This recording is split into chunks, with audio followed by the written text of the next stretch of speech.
Hello, hello, and welcome to the Game Audio Hour, a fortnightly podcast where we discuss all things game audio, from creative ideas to the latest techniques, project experiences to audio secrets. Here is where you'll find in-depth coverage and opinions related to game audio.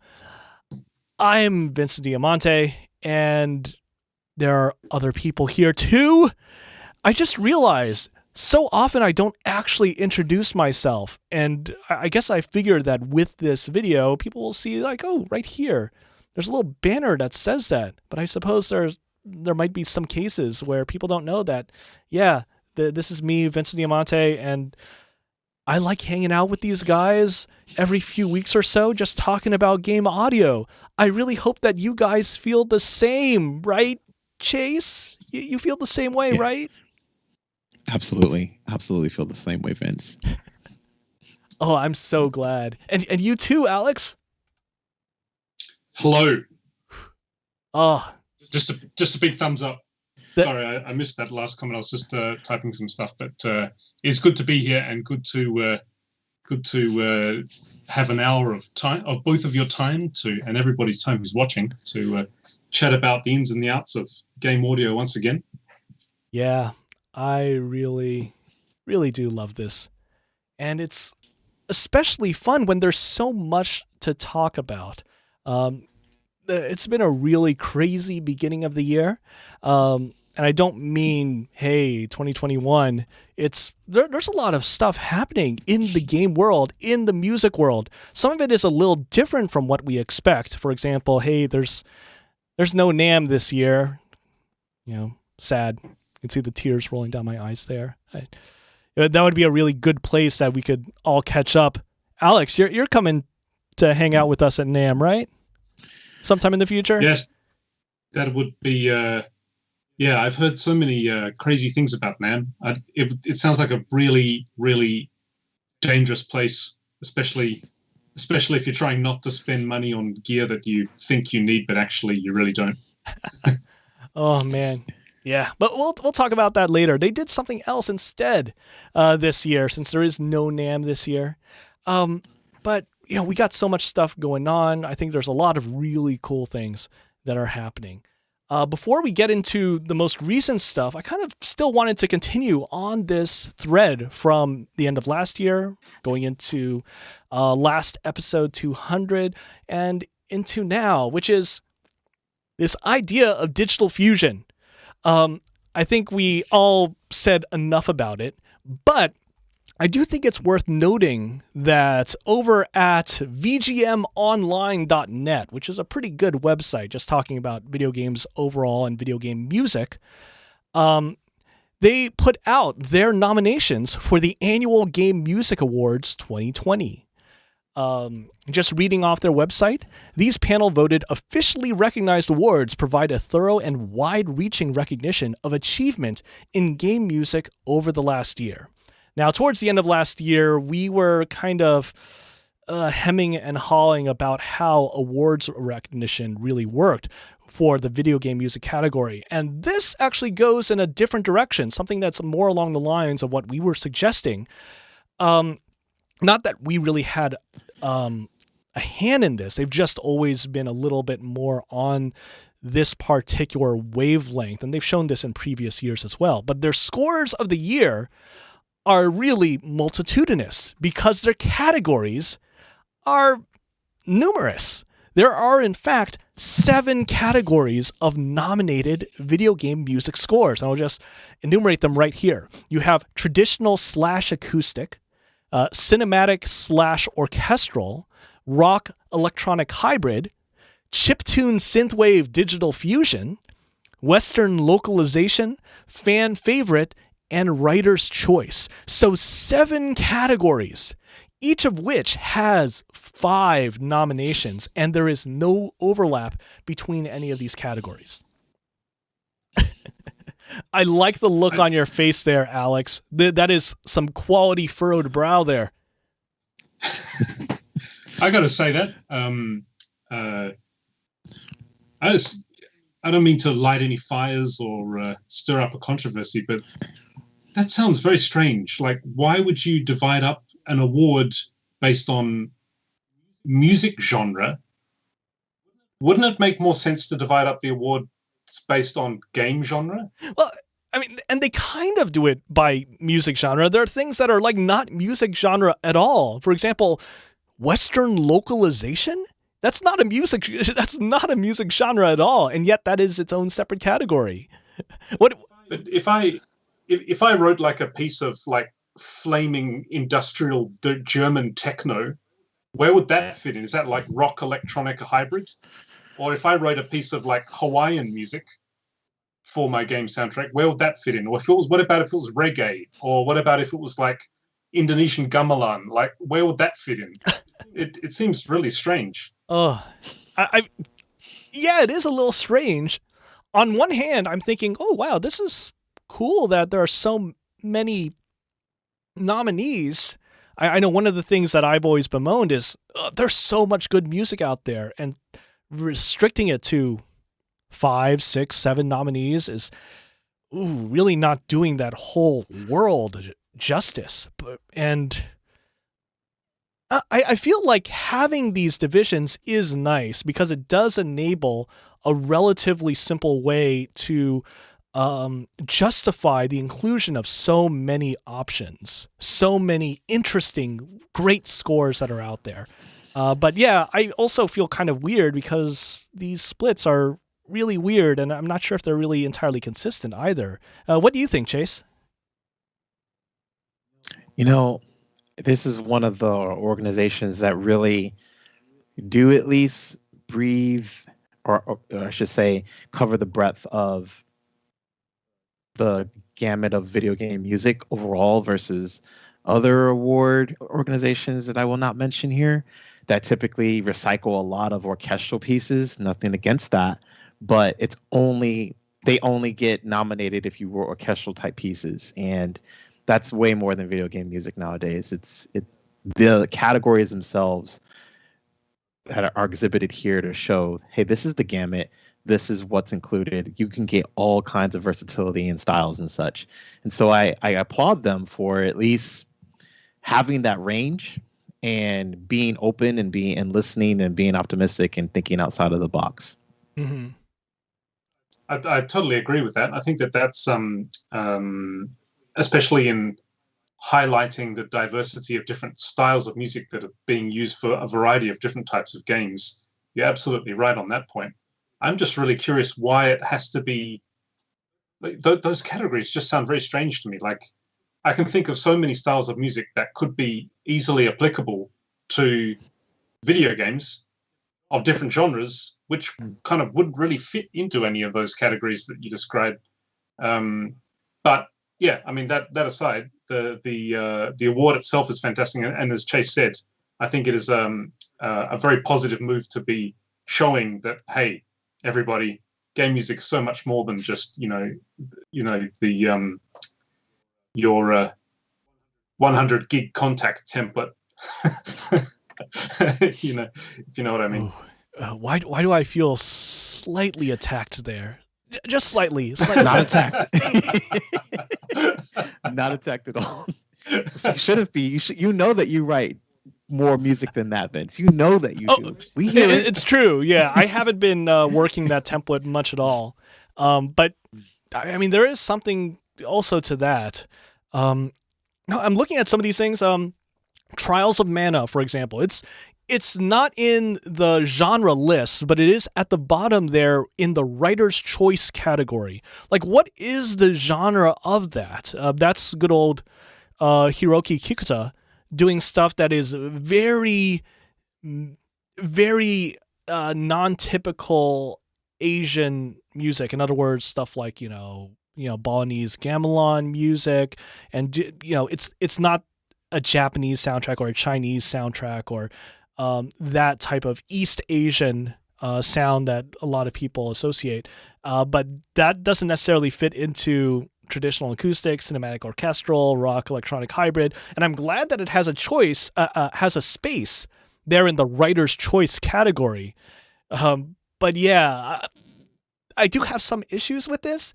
But for the most part, on a whole, I'm glad to see just nice breadth here of choices. These are all really worthy nominees. Not that I've heard 100% of the scores here, but I've heard a lot of them, and I'm really happy to see them with some representation in this list.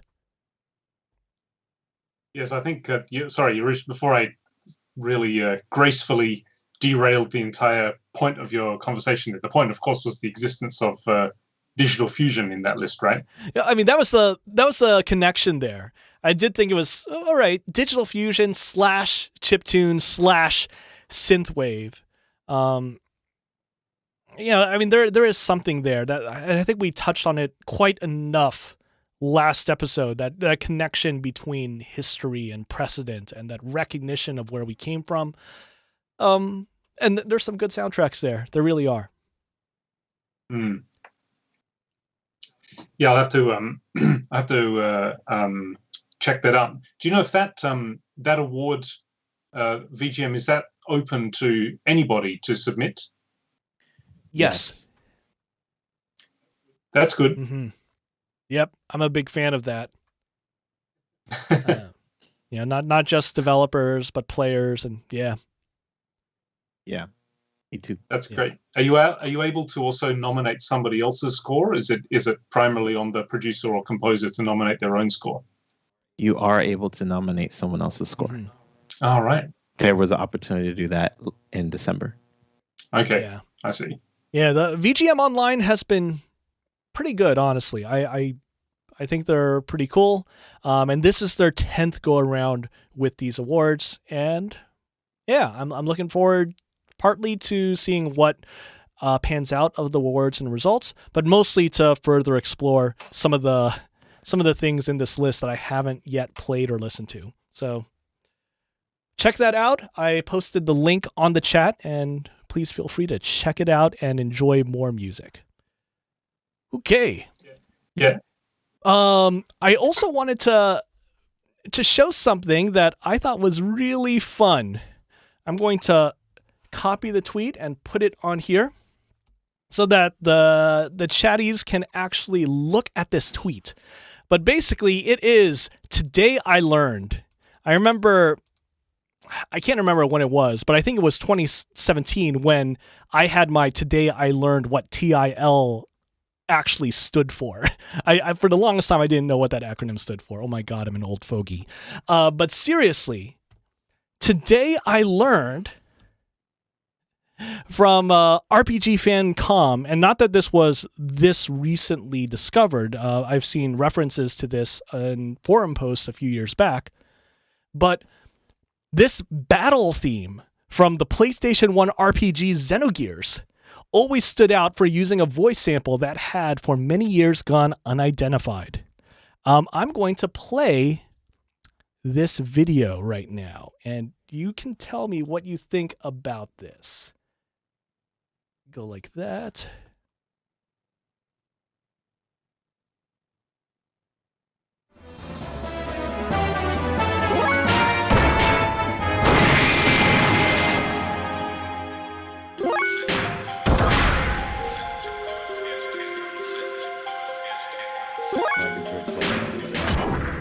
Total sentence imposed is 10 years in the state prison. Total sentence imposed is 10 years in the state prison.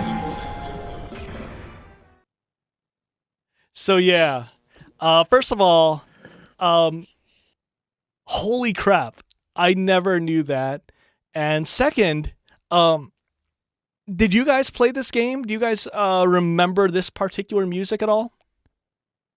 I own the game, but never played it. What? You own it, but haven't played it? Wow.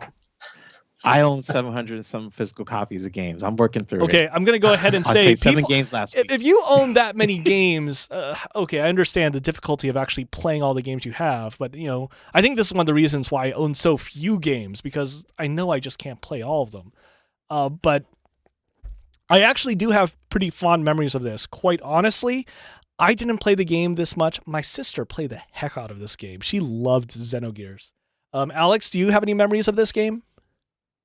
Sorry, no, unfortunately, I never played that. I kind of missed the boat on the PlayStation 1 scene because my household was fairly staunch Sega Amiga. Commodore Amiga straight to Sega. So yeah, I missed out on that. That's okay. There was obviously a lot of really good stuff on the PlayStation, but oh man, when I saw this, I definitely remember that soundtrack really well. I have not, I haven't put on the Xenogears soundtrack in literally 15 years probably. I have the soundtrack somewhere along the line. I actually acquired the physical soundtrack at some point. So I know the track pretty well, and like I said, my sister played the heck out of this game, so I was very familiar with the musical themes. And I always thought, oh, there's some interesting voice sample happening in the background. I had no idea that it was from the judge sentencing, Marlon Brando's son in his manslaughter trial. I mean, what the heck? And and this actually, I wanted to use this as a way to pose the question. Have you guys ever used a recording of anything that was maybe not necessarily entirely yours? Maybe it was a public domain thing, or maybe it's something that you thought, oh, I'm just going to surreptitiously grab that piece of sound and hopefully no one will notice because this is just the right sound. This is exactly what I need for this music track, or maybe this particular sound design that I'm using. Chase, you go first. It's a very fine line to be in this for, and I do not want to incriminate myself. Okay, I'll go first. But yeah, have you got something? I think that I did, but I cannot for sure say at the moment exactly what it was. But I have a feeling that I Can't Escape Darkness has a lot of audio secrets in it. I'm just saying. Oh man. Okay, I'm gonna say a couple of things. So, like, one, on the I've got one example on the music and one example on the sound effect side. So, one on the music side, I mean, this is not really illegal or anything because what I did was I quoted some public domain music. Some people might be familiar with the tango Por una Cabeza.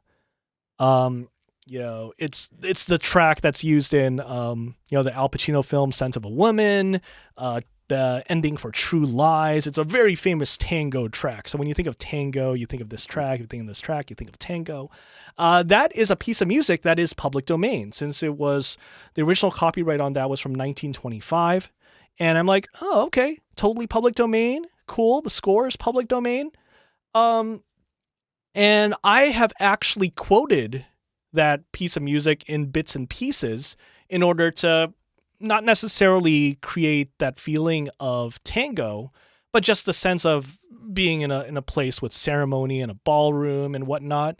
Just little pieces here and there in a track that's not a tango. Like in this case, I wrote a track that was actually a ballroom waltz.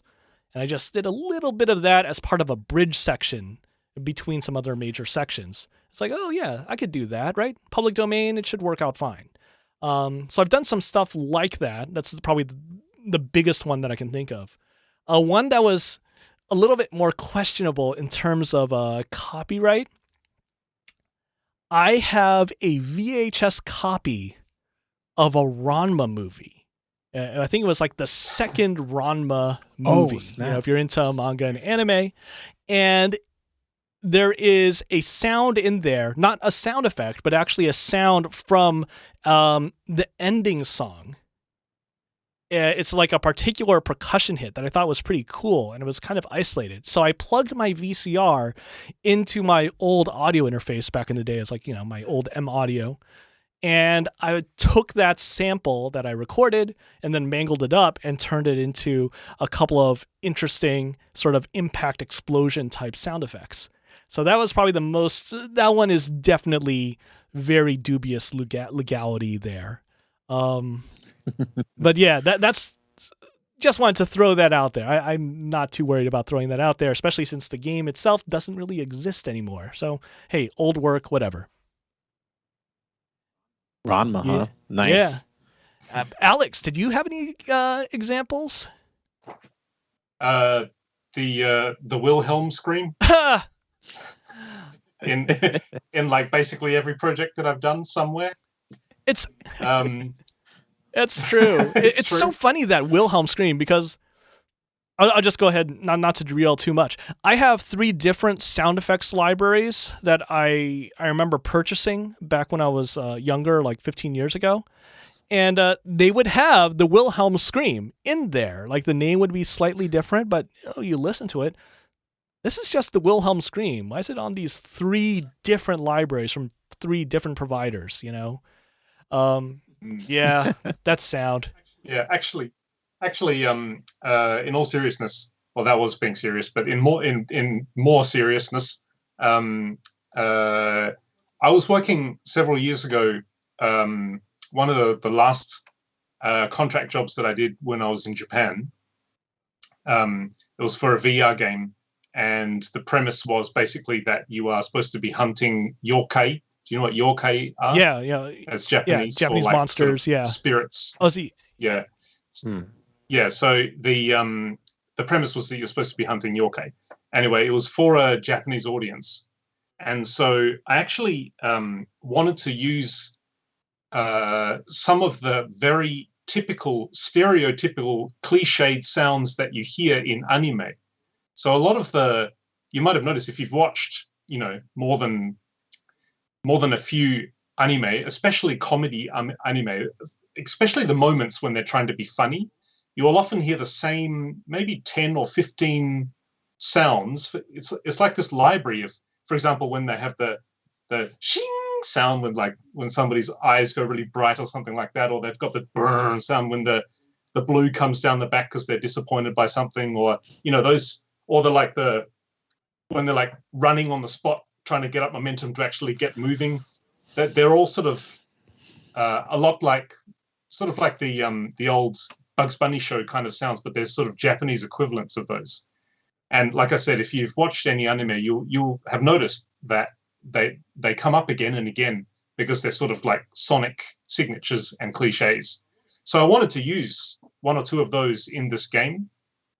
Yeah, I did actually. So I didn't know where to find them, but I actually found, after a lot of digging around in Japanese on the internet, I managed to find a site. Somebody had posted, like, here are some handy sound effects for you to use for your animation. And they were all those very, very typical cliche anime sound effects. Unfortunately, they were in the quality file format of MP3. But actually, that's in actually. Here's another piece of odd trivia. That was not actually the first time that I worked with professional Japanese-produced sound effects that were in MP3 format. Like, actually, way back when we actually worked with a freelance Japanese sound designer, all of the assets came in MP3. Okay, that's interesting. Thanks. Luckily, the project was for an arcade game, so you wouldn't really hear the difference anyway between compressed or uncompressed, which is maybe why the sound designer thought it would be okay to send it in MP3 instead of anything that was a little bit less lossy. But anyway, so yeah, I now have stored somewhere on my library this collection of Japanese anime sounds in quality, crunchy, vintage, retro MP3 format. Wow. That's awesome. Was that wow for the Japanese sound effects, or was that wow for the MP3 part? I mean, the whole of it. I mean, it's all, that is a great story. Oh. Yeah, good old MP3. It's that crunchy retro sound, right, Chase? Well, yeah, it's. Oh, I'm just thinking about some of those sounds. They're fun sounds to look at, and it's nice to know that there are some very, there's a lot of stuff that you can learn from them when it comes to making your own sound effects. So I'm immediately thinking of, some of the developers who I've worked with who know those anime tropes really well. They're like, yes, that is exactly the sound that we want, but we don't want exactly that. And knowing and being able to go to the original and be like, okay, they made this sound effect in this particular way. The one that I'm thinking about right now is the Gundam new type sound. So in other words, the sound of like, whoo, you got that brain expansion there, and it's the sound of a musical instrument. In this case, it's a flexitone. The thing with like the bending metal and the percussive elements that are attached to it. I was like, oh, okay, it's a flexitone. That's great. Is this something where I can grab a flexitone and perform it? Maybe I should, maybe I can actually use a flexitone contact instrument and see if I can use CCs in order to replicate that particular style of bending. Okay.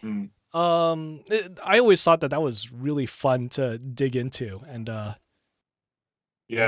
there's a really classic sound that you'll hear often in anime. This is a segue into another interesting topic that I'm interested to get your views on. But there's another classic anime sound, which is sort of like the Japanese anime equivalent of our sad trombone. Mm. And it kind of goes. That sound. Yeah, so that one as well. I'd always remembered it, and I'd always thought it was interesting that the Japanese equivalent of our kind of whack whack whack wah wah wah wah wah is this wee sound. And actually, when I got the original, I realized, wow, that's cool. It's like a Moog, a mini Moog, or like an ARP or something like. It's a really old vintage synthesizer. It's just like wee, and that's all it is. But it's interesting when you hear it out of the context of the visuals. You often realize that actually the raw sound by itself is far more primitive and kind of bland than it feels when you're watching it together with the anime and with the visuals. Mm-hmm. But yeah, actually, there's an interesting point of discussion there, because often culturally, we grow up in these environments where we sort of associate, for example, sad trombone is a kind of comical failure sound, right? And it's really fascinating often when you have the chance to work with games for other markets that are totally different or outside from your upbringing. It's often really fascinating when you get those opportunities to learn that, wow, this target audience, if you put in a whack, whack, whack, wah, wah, wah, wah, they're just going to be shrugging their shoulders thinking like, what's that supposed to mean? Like, why is there a trombone there? Whereas if you put in this kind of up, wee kind of sound, then a Japanese audience will react into it instinctively in a completely different way. And it's really, really cool to sort of learn that language of sound effects and that sort of lexicon of different sounds that are associated with different cultural backgrounds in media. Vince, have you ever had the opportunity to work with like a totally different set of sound effect vocabulary like that? Oh man, no, not really. It sounds actually really fun. I would love to get into it, but I've never really had to. I've always worked with these, American game developers, to put it simply, and it's always been very straightforward that. And if anything, I wasn't really looking at the differences in cultures, but actually some of the similarities.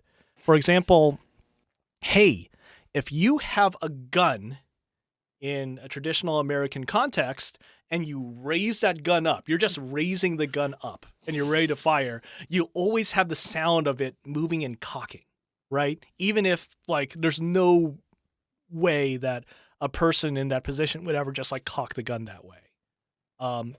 In a similar way, whenever a person has their sword at their side and they just put a hand to their sword, like to the hilt of that sword, you have that sound of the sword like just getting slightly shifted out of its sheath, even though that's not what's happening at all. It's like, it's almost exactly the same. It's just a different weapon from a different country.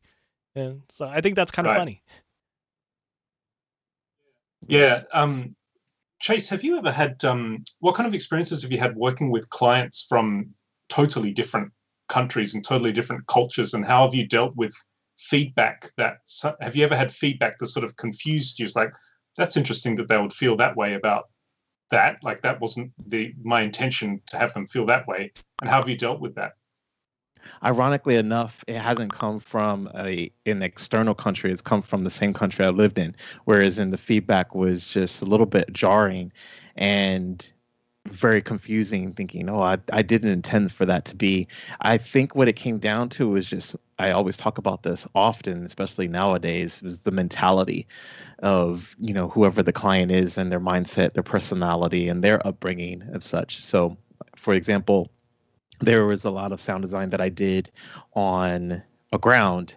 And what I realized, I even wrote this in my journal, is that it's important and mostly imperative to have context of a video being shown. So have to go the extra mile and do the implementation step forward, and then have a video of that being recorded before I even send it to the client, because their mindset of thinking of what I intended it to be, even though I have total, complete creative freedom and they trust me in that and they know that they can trust me in that, they'll still shoot down the sound out of context, versus if I attach it to whatever visuals and however the build is going, that they said, oh yeah, that works. It was an imperative percentage difference that happened, and I was really shocked about. And I learned the lesson very quickly. I said, okay, no more just sending little assets over out of context. I'm going to have to implement it, balance the audio, and then record a video so that you can see, especially working remotely, so that you can understand this was what I intended. Now, ironically, we've talked about that Wilhelm scream, and I worked with a game developer in Israel last year, and it was for the Ludum Dare 47 jam. And the game that I ended up shipping was Aztec Ride. I did want to use the Wilhelm scream, but I thought, geez, this is hella old and I'm sick. I'm super sure a lot of people are tired of hearing that thing. It's been used over 1,000 trillion times. It's probably got, just. Yeah, it's okay, just Chase. made out. Yeah, Chase, I get the idea. Yeah, okay, I get it. So I replicated it in the best way I could. And interestingly enough, we talk about the culture that the developer had mentioned, oh, I want it to be like Wilhelm, but he thought that we could actually use it. And I said, no, I'll just record it myself.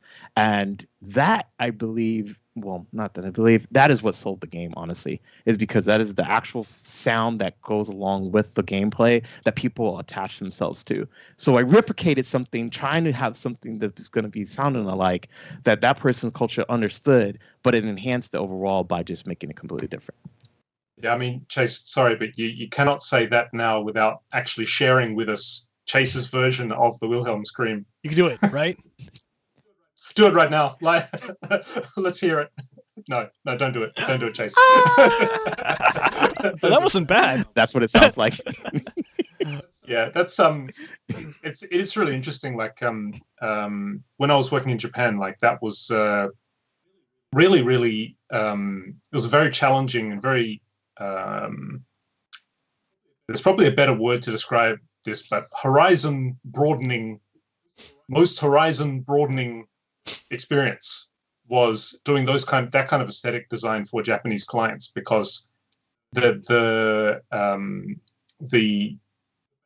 basis with which they evaluate whether or not something is suitable or not comes from quite a different direction. And of course, it's not only with game audio, of course, it's visual and of course gameplay as well. Like it's a very different pathway to bring them to the same point that we are at as well. We come from different directions. Perhaps we've arrived at the same point. We know what we know what this genre of game should be about, but then how we achieve that and the pathway we use to get to that aesthetic objective is very, very different. And so really it was a process of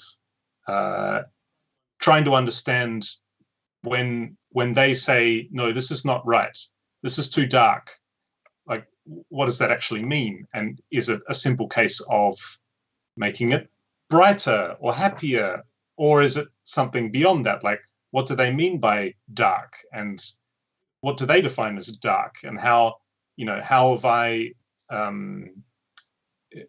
by asking for something that is not so dark, how do I address that? So with clients who come from a similar sort of Western background, for lack of a better word, of gaming culture, we sort of intuitively understand that kind of feedback. But when it's totally different, you really have to check yourself and make sure you're not being ethnocentric. There you go. That is like the second time I've used that word in my life. I think the first time was when I was studying anthropology in university decades ago. It's a real useful word, though. I mean, that it's true. It's an important thing to consider with audiences, with developers. It's with yourself, and being aware of where you're coming from as well. So I think that's all really fun. I mean, it's just great to know more about where you're coming from and what you're doing and what you're delivering to. It's great having that sort of, honestly, not to be all like soapboxy, but man, I love game audio for how much I'm learning just honestly month to month, year by year. I'm so different now than I was 5-10 years ago. It's great. Yeah, I agree. I think we're very lucky in game audio compared to like game graphics or game game design or narrative design or tech design and coding and stuff. I think in game audio we're very, very lucky because in many regards ours is we have kind of expectations that we work with. Like the player will have an expectation of what they expect to hear in this kind of situation. However, because we're working with sound, and whether we like it or not, I'm putting my imaginary flame suit on right now. Whether we like it or not, the visual aspect of a game is going to have an easier time in influencing how somebody feels about the experience than the audio will, for the most part. Not always, but for the most part. That though that actually allows us a little bit more freedom, because it means that you can take a visual situation where somebody sees this happening in the game and they're expecting to hear something like this. We kind of have a bit more flexibility to actually pull things into a slightly different direction or do something a little bit unexpected. And even though it is an unexpected sound, it matches up. If you can make it match up visually with what's happening, then we have an opportunity to do things a little bit more freely in that regard, not only with sound effect design, but of course, music as well, which is something that we're always kind of promoting and encouraging here on Game Audio Hour, is to think a little bit outside of the box when it comes to genre as it applies to music. Genre as it applies to game genre.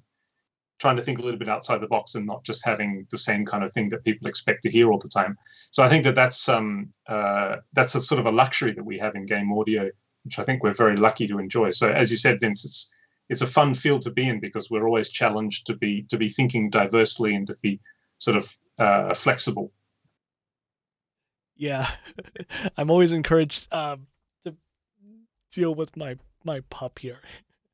My dog is crying so much. I think most of it has actually been gated out, but Hopper, you want to cry and make a cool sound effect for me? No, he's happy because he's in my lap right now. So, oh man, I had like some random thought in my head about blah blah blah simultaneity of the encoded and the embodied as sound effect design. But whatever. Let's move on to some other stuff too, because there were a whole bunch of interesting things that actually happened over the last few weeks. And I want to start off with one that is not really that related to game audio, but really opened my eyes up to something that could be useful. And that is the sale of yo-yo games from Playtech to Opera. Did you guys hear about it, first of all? Heard about it? No. I saw the Opera GX gaming browser, which was interesting. Maybe that's related to this. So here's the thing. The big news item is that Yo-Yo Games is the maker of Game Maker Studio. And big in the indie games world. A lot of people are wondering if that's really a good thing, the actual details of it, because the news item is all about, hey, Playtech, the original owner, originally bought Yo-Yo Games for around $16 million about 5 or 6 years ago. And they sold Yo-Yo Games to Opera for a relatively paltry 10 million. And there's all sorts of ways we could dive into this. Hey, it's not really valued all that much because as cool as Game Maker was, they haven't really made strides in the larger world that has Unity with different terms, that has Unreal, that has become so much more accessible. Even though Game Maker has its own particular niche, it's not as valuable, blah, blah, blah, whatever. That's not really the important thing. I think the really interesting thing for me, and maybe this is old news, is that, Opera's gaming division, what does Opera Gaming do? And one of the things that they did last year, or actually a year and a half ago, was they released this thing called the Opera GX browser. And this is a gaming-focused web browser. What does it mean to be gaming-focused? Well, for them, it means having a web browser that specifically is able to restrict its resources. So it can restrict how much CPU, how much RAM it's actually using. And this is something that I thought, oh my God, I need this because, I have a work machine, but my work machine is always on the web because it's doing stuff in Slack or in Discord, and it's always doing some sort of web productivity communication. And, what if I had a web browser that actually kept all that resource use in check? My main browser is Chrome, and Chrome is famously very hungry. And if it's taking away RAM and CPU from me, it's taking it away from Reaper with its, contact instances loaded and its plugins loaded. My plugins need CPU. My instrument libraries need RAM. And so this is one of these things that I'm thinking, maybe I should incorporate this into my workflow sooner rather than later, because I've come across this where I have a big project or a lot of plugins and my CPU, which usually should run this project fine, is not. And almost inevitably, the culprit is Chrome itself or a specific Chrome tab. What do you guys think about this? Are you interested in this, Chase? It sounds quite interesting in terms of just, like you were saying, keeping resources, together and in check. I'm not super sure that I would incorporate it into my workflow just yet, only because I actually stopped using Chrome because of those reasons that you had mentioned. And for other reasons, like it being mostly a ransomware hot commodity of such. So I use Firefox, but I'm not averse to trying it out. I just think that right now I'm probably not going to necessarily need it. And I'm one of those people in my workflows where if I know I'm not going to need it right away, I absolutely have to have it for a project, I'm probably not going to use it. Okay. What about you, Alex? Yeah, I'm quite interested. I've always liked the Opera company. A little history lesson for anyone who's not familiar, but actually, Opera, they've always sort of been around, and they definitely don't have a very big sort of market share of the like browser usage at the moment. They've always sort of been there in the background, but actually, if you look up on Wikipedia, the amount of innovations that Opera did in its early years for web browsing is really impressive. Like things that we take totally for granted now in web browsing were actually first pioneered by Opera. So like a tabbed web browser, and CSS was actually first pioneered by the Opera company. And there's a bunch of other like really sort of simple, obvious things that you would think, yeah, of course you have to have that, which were all pioneered first by Opera. This is really, really impressive. Then I think it must be about 10 years ago, the kind of original creative team at Opera left because of disagreements, because I think the actual Opera company was interested in being a little bit more conservative, whereas the original Opera creators, they had correct me if I'm wrong, I think it's called Presto. So you have like WebKit and Gecko, and Presto was like the Opera web rendering engine, which was slightly different from the other two. So when everything sort of started to be shifting around about 10 years ago with web standards and stuff like that, it sort of, I think the Opera company wanted to shift to something more mainstream like Gecko or WebKit. whereas the original founders of Opera wanted to still blaze along that path of being the pioneers. So they went off to form a company that made Vivaldi, the browser Vivaldi, if you've heard of that. Whereas Opera sort of continued on its own pathway. So actually, I was for about it must be about 5 or 6 years. I was actually a full-time Opera user.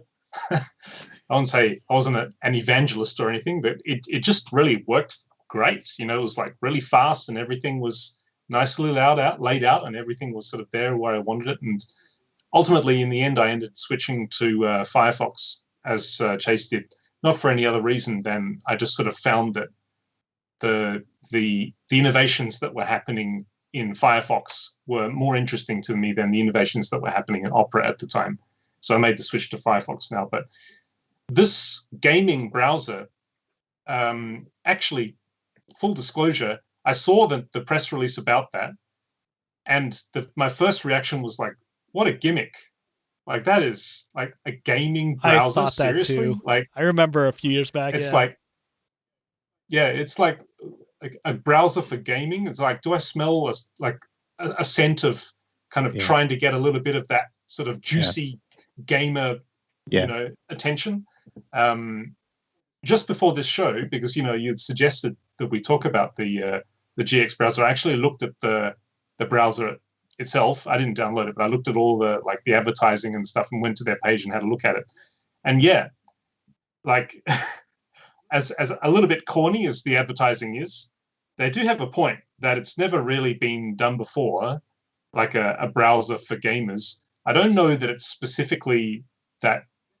Yes, I guess it's useful for gamers, but I don't know that they're doing themselves many favors by calling it a gamer's browser.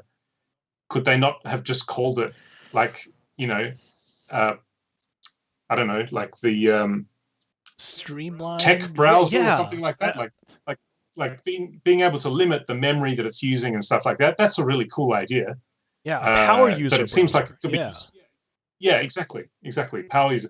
It seems like that kind of feature could be really, really useful for so many more people beyond just gamers, with air quotes. So, yeah, I'm always kind of curious and amused and interested and supportive of whatever Opera is doing. But this one's going to be interesting. It will be interesting to see if it actually gets any traction at all. Yeah. Over in the chat, Husthead says the problem with RAM usage by browsers is less problematic with a music producer setup that uses or has plus 20 gigabytes of RAM. And I guess I'll say there was a time when I thought similarly, and now I have 64 gigs, and I think there are a couple of times where I think I could use some more. And then I get annoyed when I see Chrome is using 10 of those gigs. There's like no reason for that. You were about to say something, Chase? Yeah, I was gonna say I do remember my uncle using Opera, and it was interesting because he was vacillating between Firefox and he had Opera, and this is like 2004, somewhere around there. And then do you all remember the time that we were advised as audio professionals to not have internet on your workstation computer, whereas it would have to be separate because of the limit, like what was Husted saying, the type of the limitations you have and the resources it pulls from, to just have your machine be that machine. So it was interesting to have that history being told by Alex, and then I had all these flashbacks like, oh yeah, I do remember those days, and now it's just good to go. Yeah, it's going to be interesting. Like I looked across the feature list of Opera GX, and the fact that they list the color scheme as being like a major feature is a little curious to me. It's like, oh, okay, I guess that's gamer oriented. That's a selling. Gamer. Yeah, gamers got to have their color scheme. The memory restriction, like the memory limiting stuff, seems very useful. Having Twitch or Messenger or Instagram or Discord available in a sidebar is actually something that the regular Opera browser can do anyway. Mm-hmm. So that was a bit of a curious one. Like, if you just use Opera, you can do that anyway. You don't need to be using GX to have that feature. And beyond that, like, I couldn't really see too much else that was like, oh my God, as a pro gamer myself, that is just indispensable. I need that. There wasn't really, other than the limitation on like being able to limit memory usage, which potentially could be useful, I guess. Yeah, so I think it'll be really interesting to see how they do. And let's, great, good old Opera, still kicking at it. I'm wondering more and more as I think about this, and because I'm thinking about certain things that I've worked with developers about. Whereas, and there's one developer I work with, he is adamant about having like HTML type of builds, and then I know that with Unity you can push on itch.io type of HTML type of builds. The Flash gaming is probably going to be out soon because Adobe has kind of put that to bed. And then esports, and we're thinking about, but that has its own client, I would think. So I feel like there's probably a little bit more to unravel in this story. Whereas they were talking about the first to kind of do such and do things and innovate in that regard. But I'm just very curious if maybe it has something to do with some kind of code, or they see some kind of trend happening with the player base. Yeah, that's an interesting point. I noticed that actually on their product page, an interesting point that might actually fly under the radar for most people is the fact that they've actually won 2 industrial design awards for this Opera GX browser. And back from my, I used to be an industrial designer, and they've won the IF Design Award and the Red Dot Award. And I actually worked for a company that has also won both of those awards. And I know very well all of the work that goes into submitting your product for those industrial design awards, and the rigorous kind of evaluation that they give products for those awards. So it's very curious that actually this browser has won both of those awards. I think that's kind of really, really cool. I don't know that any gamer or like the target market that they're going for with this browser is going to really care about that. But it does, as you just said, Chase, it does highlight that there might be much more going on with this that we're only seeing the very early days of right now. Maybe potentially are they looking to perhaps create some kind of new platform where you have like maybe they're seeing, as you said, Chase, now that Adobe is kind of sunsetted Flash, maybe that could be an avenue that they're hoping to sort of stretch into to fill that void of the Flash games. Maybe this could be like a new platform for a new genre. That'd be fantastic. Yeah, and maybe they're trying to keep up with Stadia, because I know that if you could use your Chrome browser to play those AAA games if you have, Stadia and such. And so maybe this might be kind of, hey, we can enter, the rings and go along with the competition. I think that probably might have something to do with it too. Yeah, and that'd be sensational if that's the case. I mean, everything just sort of seems like this has to be much more than just like a quick grab at the the juicy gamer market. Right. So yeah, let's keep an eye on it. Yeah, this is great. I would love to keep on going on this topic, especially since you were talking about other ways of playing games in your web browser. I've been playing around with that. I actually recently got a Stadia controller to keep on pushing with that for some multiplayer. But maybe we can revisit this in the future, because that's a whole big world there. It's not just Stadia. Amazon threw their hat into the ring with Luna.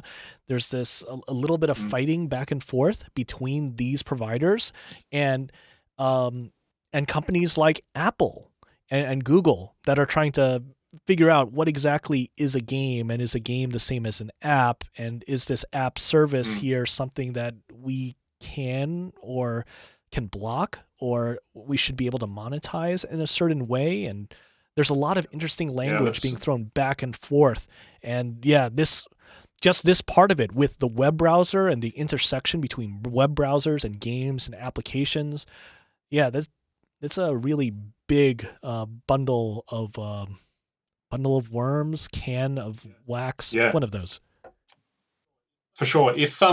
If Opera announces some kind of partnership with Facebook, that would be an interesting outcome, wouldn't it? Man. Because when you're talking about those different web platforms for gaming, we all know, of course, that Facebook is really, really, really trying hard to hold on to its, place in the gaming industry. So if that would seem like a really, kind of obvious partnership between this GX browser and maybe some new features that we haven't seen yet, tied together with Facebook gaming. Exciting times. Absolutely. Ooh, Yeah. We only have a few minutes left in our hour, and it's been just chock full of stuff. But let's talk about. Oh, I definitely want to talk about this one other thing before we can move on. Before we forget, GDC Showcase. I don't know if you guys noticed, but over at the Game Developer Conference website, they announced a new event. And it is a free event called GDC Showcase. It's in the middle of March when GDC would usually be, but it's not a proper game developers conference. But more importantly, it's free. And I wanted to point out that if you register for this, you get some nice perks. Probably the nicest of those perks is 1 month of free access to the GDC Vault. And that is cool. So just a quick note, quick reminder to all of you guys that are out there watching, listening. I highly recommend you do this because free access to the GDC Vault, even if it's just for a month, is valuable. That is really, really cool. We should have some watch parties for sure, at least once a week for that. Like that'll be fantastic. There's so much to dig into, so much, all the way back to like 1996. Yeah, 20 plus years. It's a lot. Yeah, I think it'll be 35th GDC's 35th year this year, I think. Wow. Wow. I have to say, as somebody who's usually living very, very far away in the world from San Francisco, I'm very happy about the current situation that kind of opens up various kinds of access. I mean, obviously, it's not quite the same as being there and meeting people in person, of course. But considering the circumstances that we're all under, this sort of access, easier access for anybody in the world, I think is a fantastic development. Mm-hmm. Yeah, especially with the quality of talks that come out of it. I mean, they're already quite generous with the YouTube videos that they release. Was mostly almost weekly at the time, but sure, they're almost like caught up and such. So to like the vault, for people who don't know, is at least $700 or more to access. So to have it free for a month, again, I will recommend watch parties. Yeah. let's get it. Let's learn. Let's grow. Let's get it. Oh, so good, so good. And oh man, it's already 1:58. We need to make sure that we get to this. What games are we playing right now, or what other media are you consuming at the moment? Chase, you're always good for something. Are you watching or playing something new or something old? Yeah, I'm playing 2 PSP games. I'm playing Kingdoms of Paradise, which is a Sony first-party type of game, and I'm also playing a puzzle game called Practical Intelligent Quotient, which pushes my problem-solving limits to its maximum. And then I'm absorbing a lot of neo soul type of music right now, and I'm pushing to kind of change some things up and some new things I'm writing. Oh man. You had me at PSP, Chase. Yeah, really. Such a great library of things there. Oh, that's so cool. Cool. What about you, Vince? I was just going to say, oh my God, I remember Practical Intelligence Quotient. That was a good game. Okay.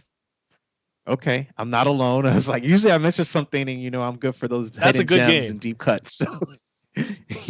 Quality game. But I haven't played that in like a decade. I was like, it's solid.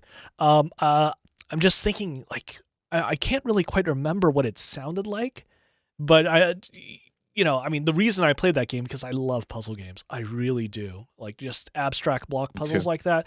I am a sucker for that. So I'm really glad to hear that. And now I'm thinking, I wonder if I could find my copy from somewhere. It's probably in a box somewhere. I don't know. So that's cool.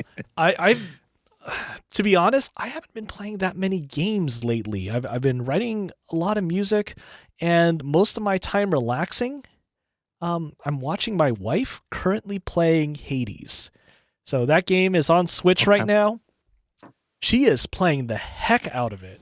And it's a good game. It's a good game. I wish I could say firsthand that, this is a great game, but just certainly from what I've heard, it's cool. And watching her play this game that is really ostensibly a hardcore game. It's an exceptionally well-designed, very accessible roguelike game But there's a lot of very interesting hardcore mechanics that she is really getting her head around, and she's diving very deeply into this game, and it's really cool to just watch that happen.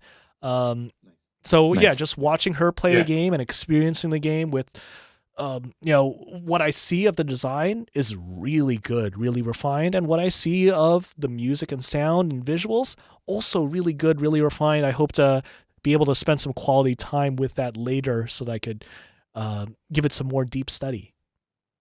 Yeah, that's Darren Korb, isn't it? Darren Korb's music and sound effects and as voice, always, actually. excellent work. Yeah, he does the voice of the main character.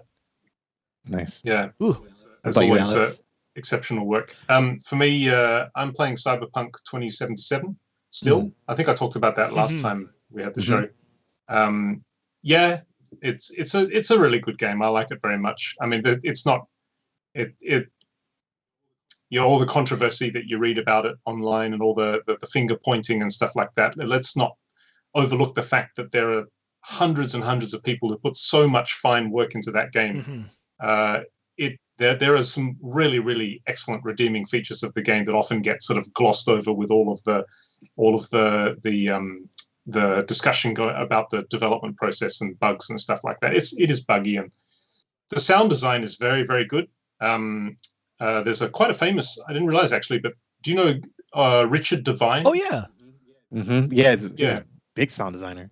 Yeah, he was actually involved in the project, did quite a bunch of sound effects for it. The sound design is very good. The music direction is very, very good, and a lot of the sort of genres of music that they have in there they're really good fit for the idea of cyberpunk that you may not really have expected. Wow, that wouldn't have expected that this kind of music works as well as it does in that visual context, which is fantastic. Unfortunately, the mixing is not great. The sound mixing, which it feels it is quite rushed, but that's Anyway, other than that, I'm also listening to Cassiopeia. Yes, Cassiopeia. Oh man, Cassiopeia. Vince knows where it's at. Cassiopeia. Oh, yeah, that's actually is for a project that Vince and I are doing together, which will be announced soon, and that is like excellent reference for that. That's cool. I was really hoping that I know I have a copy of Mint Jams somewhere. I think it might be outside of my room over Mint there. Jams. But I was hoping that it was actually over here. Cassiopeia. Great. Yes, Cassiopeia. Anyway. Yeah. Wow. Well, with that, it's been a great Game Audio Hour, episode 201. Wow, already an hour. I wish we could go on for longer, but we have to close it off here. Thank you to everyone who watches and listens and checks us out on our bi-weekly basis. We really thrive off you guys. Thank you to the people contributing in the chat as well. Super awesome to hear from you while we're broadcasting the show. If you like us, you can follow us on Twitch somewhere. You can subscribe to us on YouTube. We post updates and other tweets and whatnot on our Twitter, Game Audio Hour. And so you can find out when we're next going to broadcast over there. And until next time, bye. Take care.